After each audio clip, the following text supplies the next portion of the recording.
As you can see on the screen at the moment, my sort of subtitle for this is A Beginner's Guide to Planet Earth. Now, from the vastness of space to the microscopic and the subatomic scale, so here we've got a picture of the crystal structure of minerals that go into making rocks, and from events which can take billions of years, such as galaxy formation, to those which might only take a few seconds or a few minutes, such as a volcanic eruption.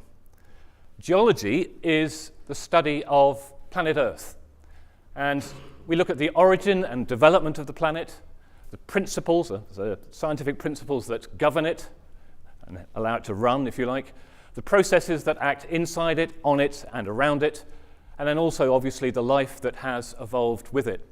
So essentially, nothing more nor less than Earth is our laboratory.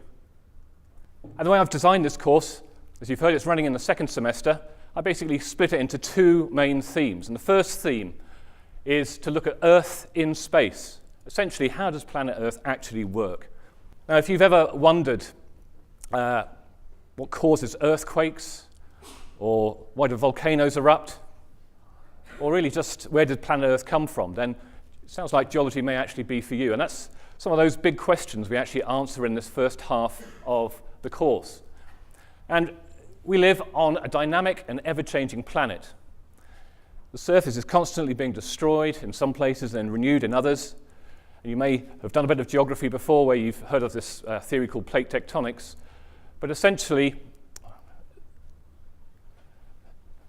the surface and the uppermost part of the planet is divided up into slabs or plates. And these are constantly moving in different directions. Some are colliding, some are pulling apart. And this causes this constant change at the surface. So we need to have a look at that and see what's actually driving these plates, as you can see on this diagram here, and what are its causes. How does it actually affect us as humans living on the surface of the planet? So we look at the origin of the Earth, the birth of the solar system. We look at the planet Earth and what it's actually made of inside various layers working up to these plates at the surface. And then we look at the processes that are at work inside the planet and out, which is driving the plate motions. In the second half of the semester, we move on to the second theme, which is Earth in time. Now, the planet Earth has been around for about 4.5 billion years. That's 4,500 million. Interestingly enough, life has actually been around for quite a lot of that time. Actually, life evolved around about 3.8 billion years ago. So the two have had quite a long history together. And so in the second part of the semester, what we look at are the two together and how the planet has evolved over geological time and how life has evolved with it. And there are several instances where planet Earth has changed the course of evolution, and oddly enough, where evolution has actually changed some of the physical properties of planet Earth. Sounds a little bit odd. We'll have a look at that in a bit more detail. Essentially, as you can see down the bottom here, we'll look at 8 key episodes in Earth's geological history, without which, quite frankly, we wouldn't be here. Now, the course is arranged like this. We've got 3 hours of lectures per week in here and next door and over in the arts block. Then, to supplement that, there are a series of 1-hour tutorials that you'll have each week with a dedicated group of experienced demonstrators, so research staff in the department. And the course is now accompanied by a full set of illustrated lecture notes. Now, as you've heard earlier on, this module is scheduled for the second semester. So which other modules should you pick? Well, Graham went through this earlier on, so I won't do it in any detail. But just broadly speaking, the way it works is, because geology is just a single module in the second semester, you can essentially do all of your biology options, all of your chemistry options. You simply just have to choose something else to do in the first semester. So it could be something like maths methods, would go very well with then geology in the second semester. This keeps all your options open, and it's a very nice, broad start to your degree.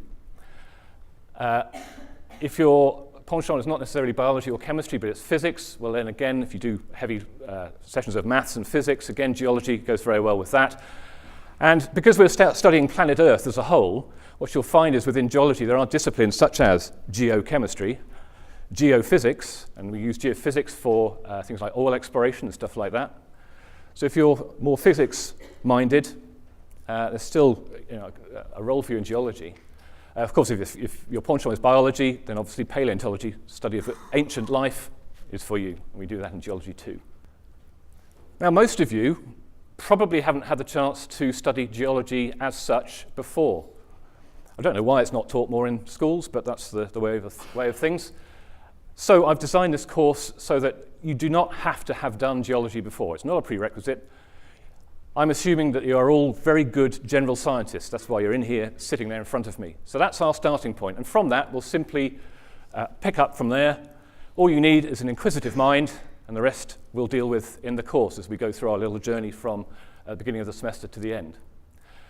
Now, whatever your future career is going to be, as a scientist, you should at least know something about the planet upon which you live, and that's geology. So you really should be, you should understand something about planet Earth. For those of you who do actually continue on in geology, it can take you all over the world, and there are many jobs for geologists. So I've actually just flown back in from Tanzania in East Africa. I help oil companies explore for oil and gas. So a lot of our graduates will go into industry, oil and gas industry, or mining.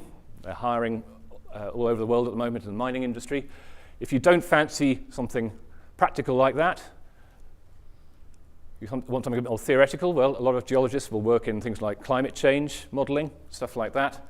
Or a lot of geologists or people with geology degrees actually use it as a very good general science degree, and they'll go on into all sorts of other jobs. And the reason is that geologists are generally recognized as being very good problem solvers and lateral thinkers, because we do a lot of field work and you have to think and solve problems, very complex problems, actually on your feet in real time.